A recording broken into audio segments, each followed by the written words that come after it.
Додека студиравме таму во Софија на факултетот по теологија, имаше еден многу добар педагог, добар предавач, Вењамин Пеев, кој сега му предава на Гаго, тука е. И тој си беше така взел задача, тешка задача, да не мотивира нас, студентите, кои многу не сакаме обично древни јазици, колку што може повеќе да научиме од библиските јазици, и зборови и граматика. Ни предаваше и староеврејски, и старогрчки, и имаше многу интересен метод. Не тераше напамет да учиме мисли од познати древни филозофи, тоа во оригиналниот јазик. И така, запамтувајќи ги фразите, можевме да памтиме, да запамтуваме, да меморираме зборови во нивната граматичка форма, со наставките, и така да не останат во глава подолго време. И некои од тие фрази се уште ми се вртат во главата, како например познатата мисла на Сократ, ен ојда, ојден, хоти, ојда. Или често пати се повторува во таа реченица зборот знам. И може да предпоставите, сега знам дека ништо не знам. И така повторувајќи зборчето ојда, ќе запамтиш дека значи знам. И дури можеш да запамтиш кое лице, во кое време и така натаму. Значи, тогаш не ни изгледало многу полесно тоа, меѓутоа со текот на времето осознав дека познавањето на нови зборови, познавањето на јазикот е големо помагало во изучувањето на Библијата. И сум благодарен на сите усилби што ги вложи Пеев за да не мотивира. Гледам дека трудот што сме го вложувале, времето што сме го трошеле не било напразно. Има полза. Зошто го кажувам тоа? Го кажувам зашто ние луѓето секој пат сакаме да ја видиме ползата од нештата што ги правиме. Такви сме. Сакаме времето кое го трошиме, енергијата која што ја трошиме, да даде некаков плод, да има некаква полза од сето тоа.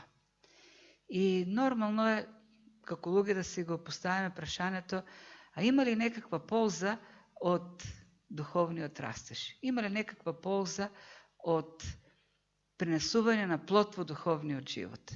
Зошто да си го трошам времето за читање на Библијата? Зошто скъпоценното време да си го трошам за молитва? Зошто да се борам против похотите, кога е многу полесно, може би по-сладко да им се предадеш? Зошто да бидеме љубезни, да бидеме мили, да бидеме добри, да бидеме грижливи кон луѓето, кога ти и така тоа не го ценат и лесно го забораваат. При првата грешка забораваат се што си направил добро. И го памтам само лошото. Зошто да ги правиме сите тие работи? Има ли некаква полза? Некој би кажал, ние воопшто не треба да поставуваме вакви прашања. Ги пишува во Библијата. Бог рекол дека треба да ги правиме. Штом Бог кажал дека треба да ги правиме, треба да ги правиме. Јутоа Библијата исто така поставува вакви прашања. Луѓе во Библијата ги поставувале. Например, апостол Петар еднаш го праша Господ Исус: Господи, ние оставивме се и тргнавме по Тебе. И сега, што ќе биде со нас? Што ќе стане со нас? Што од сето тоа? И Господ Исус, текстот е запишан во Матеј, 19 глава, 27, 28 и 29 стих, Господ Исус му рече: вистина, вистина ви велам, вие што врвите по мене во новиот свет, кога Синот човечки ќе седне на престолот на славата своја, ќе седнете и вие на 12 престоли и ќе судите на 12 Израелеви колена. И секој што ќе загуби се заради мене, продолжува понатаму, колку пати? 100 пати ќе наследи повеќе и ќе добие вечен живот. Значи, се што правиме за нашиот живот во верата, секој труд што го вложуваме, секој откажување, вели Господ Исус, не 100 пати. Тоа е само израз. Но безброј пати, многукратно ќе ни биде вратено преку духовни благодати. И со тоа се занимаваме. Во изучувањето на оваа послание гледаме мотивација, гледаме усилби кои ги вложува апостол Петар да не мотивира, да се посветиме, да ги вложиме сите усилби за духовен растеж. И во овој текст во кој што стигнуваме оваа вечер, ќе видиме дека има полза од сето тоа. И во стиховите што следат, што ги прочитавме од 8 до 11 стих, ги гледаме тие благодати, ја гледаме ползата. Зошто треба да ги вложиме сите усилби, за да го правиме она што го пишуваше пак во првите стихови. Ајде да направиме малку едно кратко подсетување. Зашто зборува текстот? Во првите 4 стихови апостол Петар говореше за вистинската вера. Вистинската вера е верата на апостолите, онаа вера која спасува. Верата во Господ Исус Христос како Бог и Спасител. Преку таа вера добиваме живот, нов живот, вечен живот, божествен живот. Преку таа вера исто така добиваме ресурси, неопходни да го живееме новиот живот, божествениот живот. Се што ни треба, во ветувањата кои доаѓаат од славата и совршенствата на Исус, ние добиваме се што е потребно за вечен живот. И откако сме добиле се по благодат преку вера, вечен живот и ресурси за вечен живот, од 5 до 7 стих се запознавме со оној текст кој говори за нашата одговорност. Ние имаме одговорност да се ангажираме. Она што ни е дадено од Бог да не остане празно, да не пропадне, туку ние треба да ги вложиме нашите усилби на верата да придодадеме добродетел, на добродетелта да придодадеме знаење, на знаењето воздржување, на воздржувањето трпеливост, на трпеливоста да додадеме побожност, на побожност братолюбие и на крајот љубов. И тука гледаме едно наше учество. Ние треба да се стремиме кон духовен растеж. Тоа се стих, оној што видовме досега, 1 до 8 стих. И сега од 9 стих апостол Петар ни кажува, а зошто да го правиме тоа? И гледаме дека текстот започнува с збор што затоа ако овие работи, овие доблести ги има во вас, ако го правите ова, ќе добивате нешто, ќе има благодати, ќе има полза во вашиот живот. И ако можеме некако сето тоа да го сумираме од 8 до 11 стих, тоа би гласило вака.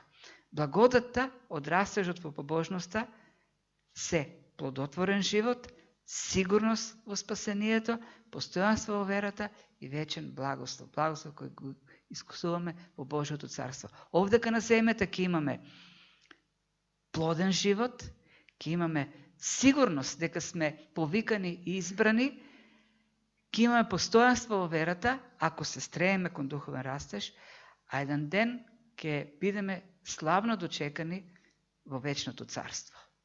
Тоа се нештата за кои апостол Петар говори во овој текст. Ајде да почнеме и да видиме стих по стих за што станува збор.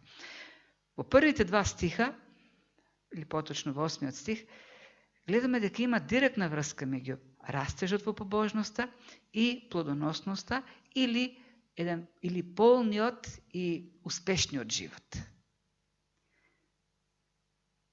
Полн живот, живот во полнота, успешен живот се живее ако се посветиме да растеме во побожноста, да растеме во верата, во духовниот живот.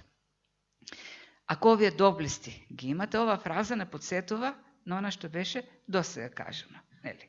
Ако додавате во вашиот живот, ги додавате квалитетите кои беа спомнати, тогаш може да се надевате на плоден живот, на полн живот.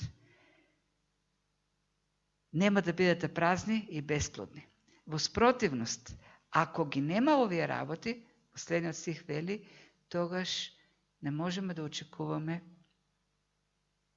да живееме полн живот. Не можеме да очекуваме плодоносен живот. Ке живееме мизерен живот.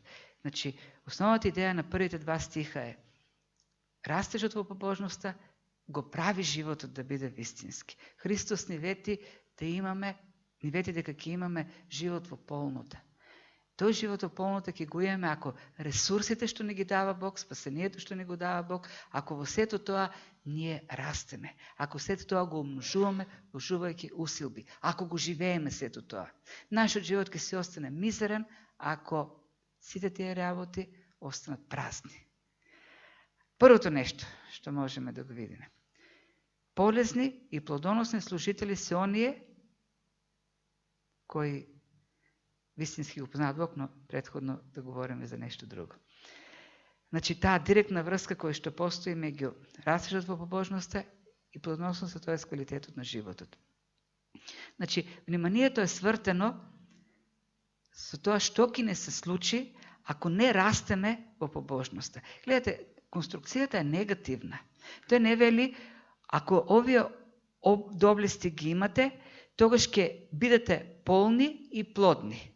Тој користи негативна конструкција која е посилна, действа посилно, прави повеќе впечаток. Со тоа го свртува вниманието кон она што не го сакаме.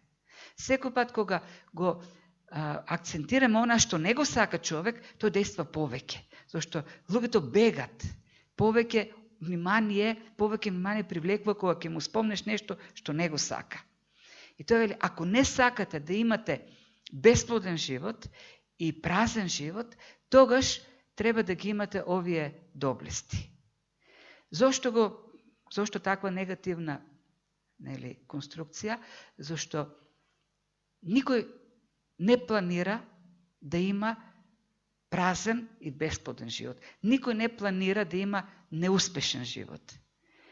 Представете си човек, млад човек на 20 години, прави план за животот. И вели, јас сакам да имам целосно неуспешен живот. И не сакам да успевам во ништо. Сакам во се што ќе почнам да правам, да бидам неуспешен. Нема таков човек. Представете си човек кој вели, ќе правам така што сите ќе ме мразат, ќе бидам идиот кон секого, ќе ги мразам сите, ќе бидам екстремно себичен, за никој да не ме сака. Нема такви филозофии на животот. Секој сака да има плоден, успешен живот. Си прави планови во кои што ќе успева, во кои што ќе се гради, ќе се развива. Тоа е во природата на човекот. И апостол Петар вели, ако не сакате да ви пропадне животот, ако не сакате животот да ви е бесплоден и празен, тогаш ќе треба да вложите усилби, оние квалитети кои ги спомнавме, да се гледат во вашиот живот, да растете во побожноста. Тоа е првиот успех. Не сака никој да има празен и бесплоден живот, меѓутоа, иако никој не го сака тоа, многумина завршуваат со таков живот. Со празен и бесплоден. Зошто? Зашто се надеваме на други начини, имаме други стратегии како да го осмислиме, како да го збогатиме, како да го исполниме животот. Нема друг начин, вели апостол Петар. Тоа е начинот. Она што Бог ни го дал, преку вера, по благодат, тоа ние да го развиваме. Тоа го исполнува нашиот живот. И сега да ги свртиме, нели работите. А што да правиме за да имаме плоден живот? Тоа што реков. Ако сакаме да имаме плоден, исполнет живот, тогаш треба да се посветиме. Но она што беше напишено во првите 8 стихови. Како да ги трошиме ресурсите, времето, можностите за еден ден, кога ќе застанеме пред Христос, тој да каже добро сторено, верен и добар слуго. Тоа е најважното. Нема поважно од тоа. Плоден живот. Кој е плодниот живот пак? И тука имаме наши човечки стереотипи. Кој човек има плоден живот?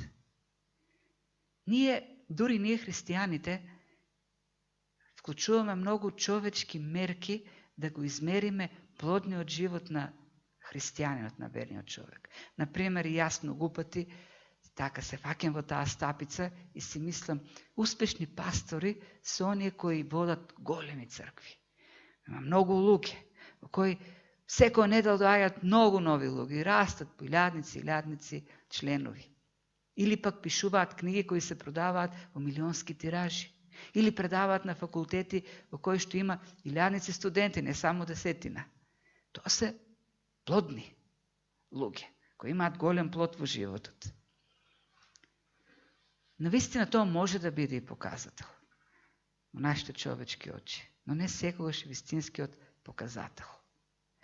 Бидејќи во историјата на црквата имало луѓе кои постигнале такви работи и биле навистина плодни. Но има исто така многу луѓе кои биле плодни, но се непознати, кои немале такви мерливи резултати. Верувам дека сте чуле, повеќето сте го чули името Чарлс Спрџан. Многу познат. Тој е човек кој водел голема црква, посветен човек во верата. Имал голема црква како пастор. Неговите книги и тогаш и денес се продаваат по милионски примероци. Има многу студенти. И го знаат многумина. А дали некој чул за Џон Спрџан? Тој човек бил исто така многу плоден и посветен на верата како пастир. Меѓутоа, малкумина чуле за него. А ако не беше Џон Спрџан, немаше да го има Чарлс Спрџан. Идејата ми е кога мериме плоден живот, треба да го имаме Божиот критериум. А Божиот критериум е растежот, посветеноста. Ако ги имате овие работи, вели апостол Петар, ќе имате плоден живот. Кои се работите? Кои работи ако ги имаме? Оние квалитети кои ги спомна во претходните стихови. Ако имаме вера, ако растеме во верата, ако растеме во знаењето, ако растеме во добродетелта, ако растеме во љубовта, во братолюбието, во трпението, тогаш имате плоден живот. Може би другите резултати нема да ги видите, оние што ние по-човечки може да ги мериме. Но ако растете во овие нешта, имате плоден живот. Вие сте плодни, не сте празни. А во што е пак растежот? Во што е таа плодност и исполнетост? Полезни и плодоносни се оние кои вистински го познаваат Христос. Има едно зборче кој го нема во нашиот превод, меѓутоа во оригиналниот текст стои: да нема да ви остават празни, ниту бесплодни по вистинското познавање на нашиот Господ Исус Христос. Ние нема да останеме празни и бесплодни во што? Во вистинското познавање на Исус Христос. Жан Калвин, кога пишува коментар на овој текст, вели: познавањето на Исус Христос е живиот корен на кого се раѓа плодот на верникот. Живиот корен. Што сака да кажеш од тоа? Ако ние имаме вера во Исус Христос, познавање на Бог, ако Бог навистина не ги отворил очите, за да видиме славата на Евангелието и спасението во Исус Христос и нашата грешност и делото кое за нас е извршено за спасение, тогаш, значи ако тоа го има во нашиот живот, тогаш неминовно ќе дојде желбата да растеме во побожност. Неминовно ќе имаме плоден живот. Тоа е идејата на апостол Петар. Ние ќе растеме во оние побожни квалитети кои беа напишани во претходните стихови. Ќе бидеме вдахновени, мотивирани да бидеме полесни и да бидеме плодотворни за животот во Христос. Во секоја ситуација, кај да се најдеме, ние ќе бараме начини како да го прославиме Христос, како да пренесеме плод на нашето спасение, како да се види спасението во нашиот живот. Благодата која беше покажана кон нас во Христос, во познавањето на Христос, во верата во Христос, не мотивира да пренесуваме плод. Ако пак и тоа се повторува, туку потреба апостол Петар паралелизам, тоа што го кажа дека во познавањето на Христос е нашата плодност и полезност, го повторува веднаш во следниот стих. Вели, а кој ги нема овие доблести, тој е слеп кусоглед и заборава дека се очистил од поранешните гревови. Значи, ако не растеме во побожноста, ќе останеме слепи, кратковиди, заборавајќи дека сме очистени од претходните гревови. Зашто стана? Која е овдека или представата што ни ја дава апостол Петар? Луѓето за кои што пишува, и овдека треба да го имаме контекст од лажните учители и они кои биле подведени од лажните учители. Тие го свртеле вниманието на нешто друго, не на познавањето на Христос, на нешто друго кое им понудиле тие лажни учители. И така, свртувајќи го вниманието од Христос кон другите учења, тие што заборавиле дека се очистени од претходните греови. А што значи очистени од претходните греови? Повторно, спасението. Заборавиле што Христос направил за нив. Заборавиле што во верата во Христос тие добиваат. Заборавиле на спасението. Заборавиле на Христос. И тука гледаме како дефокусираноста од Христос и неговото дело не води кон отпаѓање од тој духовен растеж. Всушност, не прави да бидеме слепи и кратковиди. Познавањето на Христос се губи од нас. Христос се губи од нашиот поглед. И двата збора, и слепи, и кратковиди, имаат исто значење. Да не можеш да гледаш нешто, да не можеш да видиш нешто, да не можеш да осознаеш нешто. И овдека целата конструкција е всушност во главата. Во твојот ум, во твоите мисли веќе го нема Христос. Затоа ти си слеп и кратковид. И тука повторно доаѓаме до мотивацијата. Гледаме дека духовниот растеж не доаѓа сам по себе. Видовме во претходните стихови минатиот пат, потребно е усилба, имаше зборови кои говорат за активно учество од наша страна. И понатаму апостол Петар ќе ги користи тие зборови. Добро, ако треба усилби од наша страна, ако треба ние да правиме нешта, да взимаме решенија, да правиме чекори за духовен растеж, тогаш што ќе не мотивира? И повторно, ова што апостол Петар го вика, очистувањето од гревовите, она што Христос го направил. Помни што Христос направил за тебе. Ако се дефокусираш од Христос, од неговото дело, од спасението, од благодата, ќе отпаднеме. Ќе заборавиме. И ќе останеме слепи и кратковиди. Тој пролеа на крстот крв за нас, за да биде простен нашиот грев. Подстувањето на Божјата благодат која беше покажана на крстот, таа ќе не мотивира да одиме напред. Ако крстот не го зачуваме пред нашиот поглед, ќе западнеме во безбожничкиот живот. Зато Господ Исус им кажа на учениците, ни даде заповед на сите нам и за Господната трпеза. Што е Господната трпеза? Спомен за она што Христос го направи за нас. Да се подсетуваме постојано, секојдневно, што Христос направи за нас. И затоа раните христијани секој ден взимале Господова трпеза. Местото на Голготата се уште било топло од крвта на Исус, од пролјаната крв. И тие не сакале да заборават, да го загубат од погледот жртвата на Исус Христос. Што Христос направи? Зашто тоа е основната мотивација. Ако ние забораваме што Христос направил за нас, ако ни побегне познавањето на Христос, ќе ни побегне и духовниот растеж. И така првата полза, што ја гледаме овдека, всушност е плодоносноста. Во Христос имаме спасение, нов живот, во кој што ни се дадени ресурсите на тој нов живот. И ние можеме во тој нов живот да имаме плодови, да имаме вера, да имаме љубов, да имаме добродетел, да имаме трпение, да имаме квалитети кои го исполнуваат живот, кои го прават животот овдека на земјата да не биде безсмислен, да биде полн со содржина.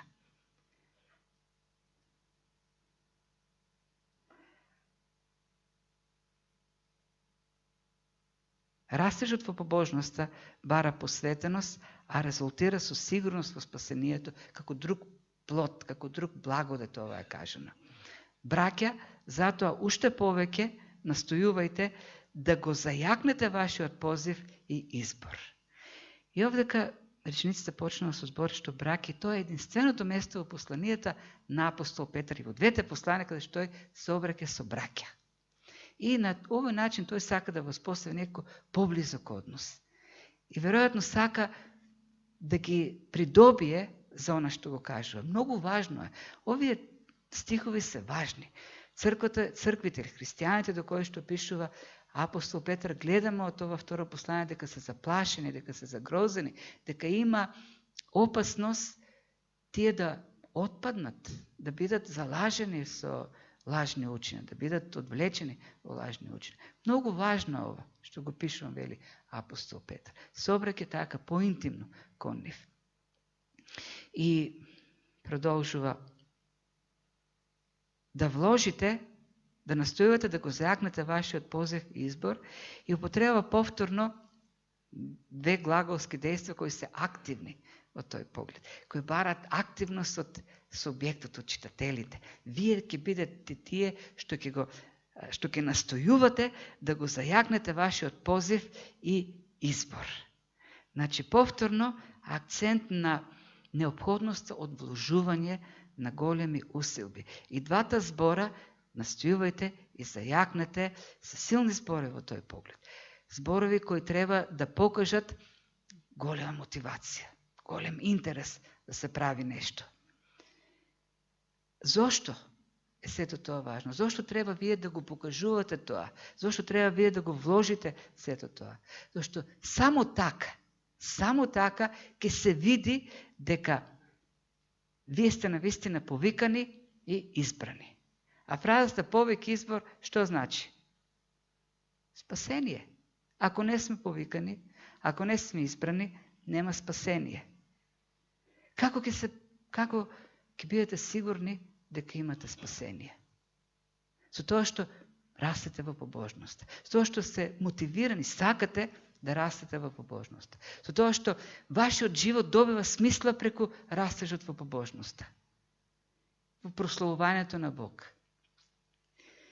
Ова многу важно денес во современото христијанство. Многу важно ова да се проповеда. Зошто не се проповеда?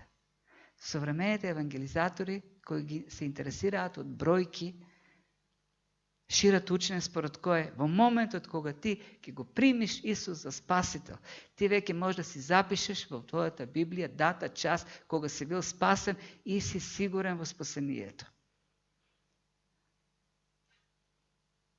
И овдека отврламе на многу важна библиска вистина.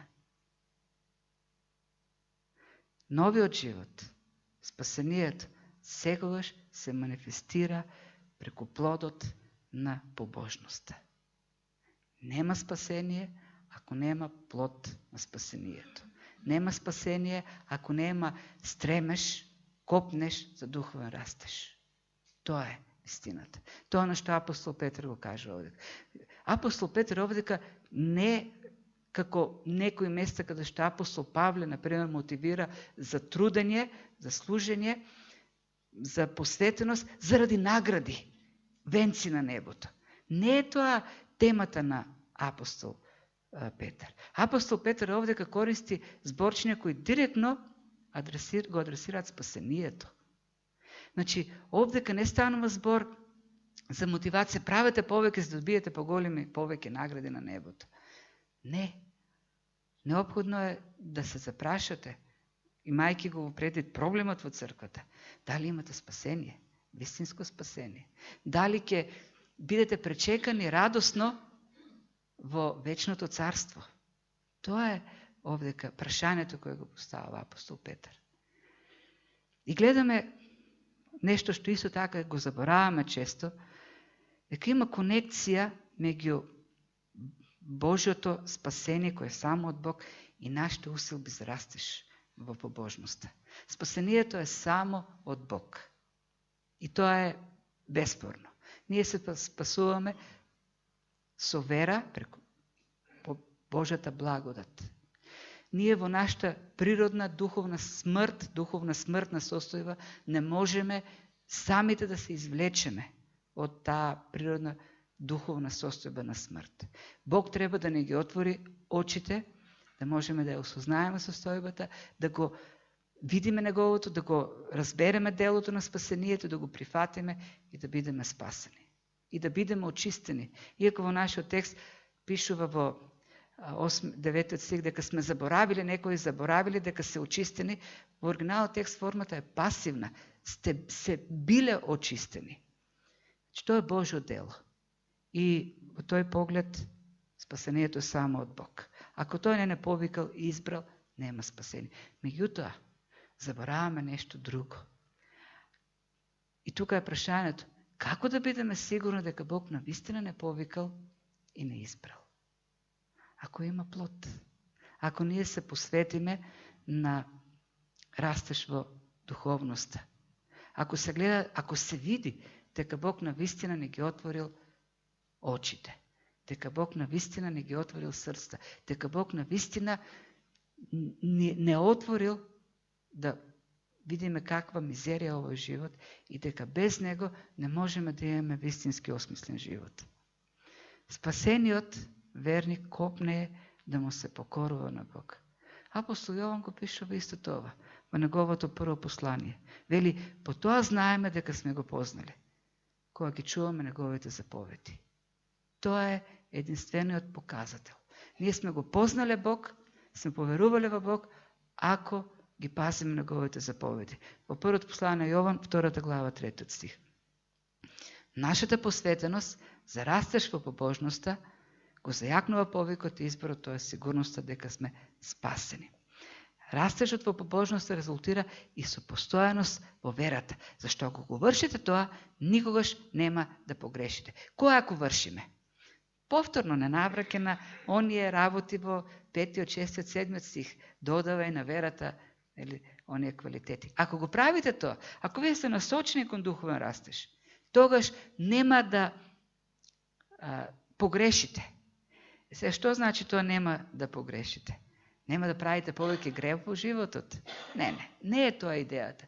Самиот Господ Исус Христос во молитвата со која не учеше, ги учи учениците да се молат Отче наш, присуства дел. Она молитва која треба да биде модел за наше молење, треба да бараме простување на гревовите. Јован вели во првото послание исто така пишува, оној кој вели дека нема грев, се лаже себе си, Бог го прави лажец, така натаму. Ние нема да стигнеме овдека на земјата во совршена состојба на безгрешност. Идејата е поинаква. Што значи нема да погрешите? Повторно треба да го имаме во предвид проблемот со кој што се соочуваат читателите, до кој пишува апостол Петар. Имаме лажни учители. Има лажни учители кои се обидуваат да ги отргнат христијаните од вистинската вера. И која е поентата? Ако вие се посветите на духовен растеж, во плоден живот кој е во познавањето на Исус Христос, значи ако вашиот фокус во животот е растежот во верата, во познавањето на Исус Христос, тогаш никој не може да ве излаже. Никој не може да ве отргне. Ако вие го тргнете од пред вашиот фокус, растежот во верата, познавањето на Исус Христос, вие ќе бидете излажани. Лесно ќе бидете оттргнати. И ќе отидете по некои други учители. Затоа, и тоа е плодот. Ако вие го правите она што е напишено, тогаш никој нема да ве излажа. Вие ќе бидете сигурни во животот во верата. Ќе бидете сигурни во избор, дека сте биле избрани, дека сте биле повикани, ќе бидете сигурни дека сте спасени, ќе бидете сигурни дека вашиот живот е полн, плоден, осмислен. И никој нема да ве излаже, никој нема да ве заведе. Со какви учења да ве залажуваат, да ве предизвикуваат, посветени во верата, во растежот во верата, во познавањето на Бог, и останувате тврди, непоколебливи. Нема да погрешите. Верниците кои се посветени на духовен растеж, всушност сакат да живеат во Божјата близина. И не сакат никој да ги отргне од Божјата близина, од Божјото присуство. Сакаат да го познаваат Бог подобро. Сакаат да му се покоруваат. Сакаат да растат во она природа, Божја природа која ние ја споделуваме, во која соучествуваме, како што пишуваше во 4 стих. Сакаат да наликуваат се повеќе и повеќе на Бог. И на крајот, последниот благодат. До сега ова беше за земјата се. Плоден живот на земјата, сигурност тука на земјата, дека сме спасени, постојано со верата тука на земјата и на крајот завршува со она што ќе дојде. Ако ние се насочиме, растеш во верата, тогаш можеме да бидеме сигурни во вечните благослови. Бидејќи по таков начин ќе ви се овозможи слободен влез во вечното царство на нашиот Господ и Спасител Исус Христос.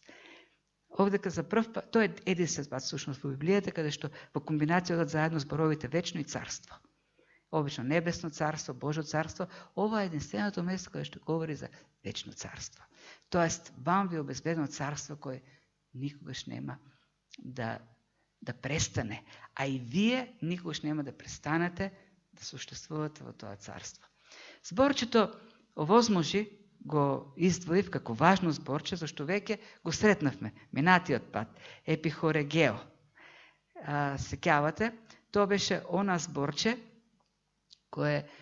со кое апостол Петар ги поттикнуваше читателите да ги вложат сите усилби за нешто, да обезбедат нешто, да обезбедат духовен растеж. Основата на тоа зборче е хор, хореографија, тоест сликата е за оние богати луѓе, мецените во древноста, кои како добри луѓе, филантропи, давале се што можат да овозможат некоја представа да се изведе. И ова зборче тука е потребено. И која е идејата? Бог прави се што е во неговата можност, во неговата бескрајна божествена способност, можност. Ние да имаме слободен влез во вечното царство. Тоа е значењето на зборот епихорегео. Тој прави се што е можно, го дава најдоброто од себе. Представете си Бог во своите неограничени можности, дава се што е во неговите неограничени можности, за ние да имаме слободен влез во вечното царство. А пак фразата слободен влез исто така е специфична.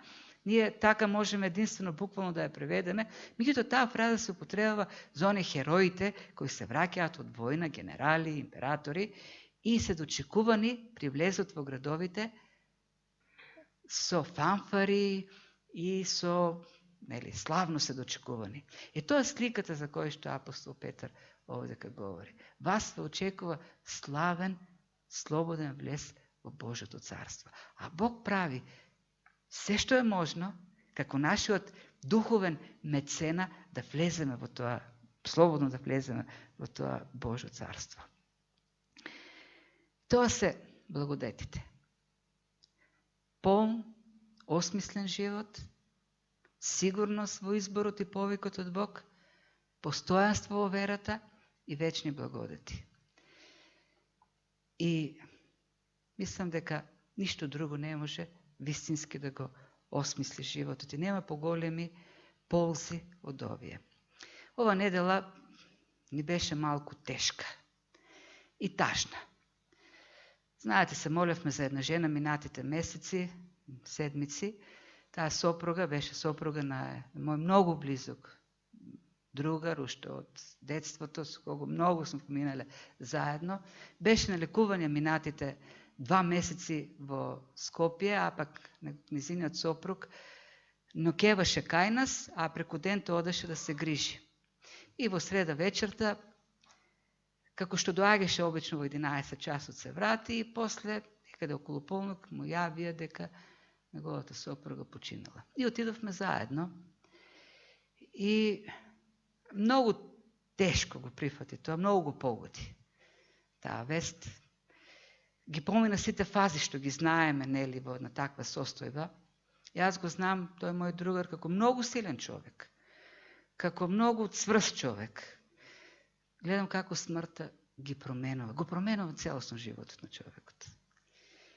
Не можеше да прифати. И останавме таму во просторијата каде што беше, нели, телото низината сопруга до сабајле, до 6 часот. Чекавме да дојде погребална кола од Струмица. И додека седевме, поголемиот дел, тој мој пријател беше во бунило. Не говореше лоши работи, но како да беше во бунило. се обидуваше, некако гледав голема желба како да ја врати во живот. Не може да се помири. И во еден момент, додека седевме, рече, инако тој е многу силен. Тој е најсилниот од нашите другари, од детството. Вели, сега знам што е сила.